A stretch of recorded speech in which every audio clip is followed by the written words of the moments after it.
കേരളത്തിലെ തങ്ങന്മാർക്കെതിരെ, പണ്ഡിതന്മാർക്കെതിരെ, സമസ്തക്കെതിരെ, പ്രത്യേകിച്ച് പാണക്കാട്ടെ തങ്ങന്മാർക്കെതിരെ ഏറ്റവും കൂടുതൽ നിരന്തരം കുപ്രചാരണം നടത്തിയത് ആരാണ്? മുജാഹിദ് ബാലുശ്ശേരി ഇന്ന് ജീവിച്ചിരിക്കുന്ന മുജാഹിദ് മൗലവിയല്ലേ? എന്താ പറഞ്ഞത്?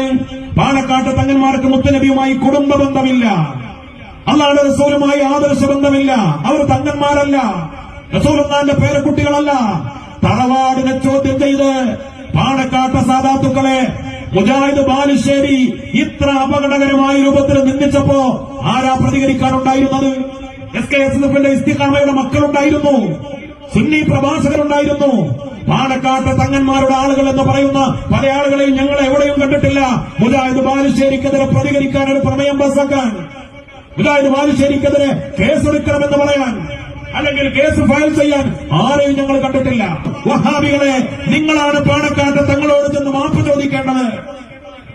പാണക്കാട്ടെ തങ്ങളുടെ മുന്നിൽ ആളുകളെ കൊണ്ടുപോയി മാപ്പ് പറയിപ്പിക്കണമെന്ന് ശാഠ്യം പിടിക്കുന്ന ആളുകളോട് പറയുന്നു. നിങ്ങൾ ആരെ കൊണ്ടുപോയിട്ടാ മാപ്പ് പറയിപ്പിക്കേണ്ടത്? ഓ അബ്ദുള്ളയെ കൊണ്ടുപോയി, മുജാഹിദ് ബാലുശ്ശേരിയെ കൊണ്ടുപോയി, സുഹൈർ ചുങ്കത്തറയെ കൊണ്ടുപോയി, KN മുനാരെ കൊണ്ടുപോയി, ജിദ്ദ ഇസ്ലാഹി സെന്ററിന്റെ ആളുകളെ കൊണ്ടുപോയി. പാണക്കാട്ടെ തങ്ങളോട് മാപ്പ് ചോദിപ്പിക്കാൻ നിങ്ങൾക്ക് ആണത്തമുണ്ടോ?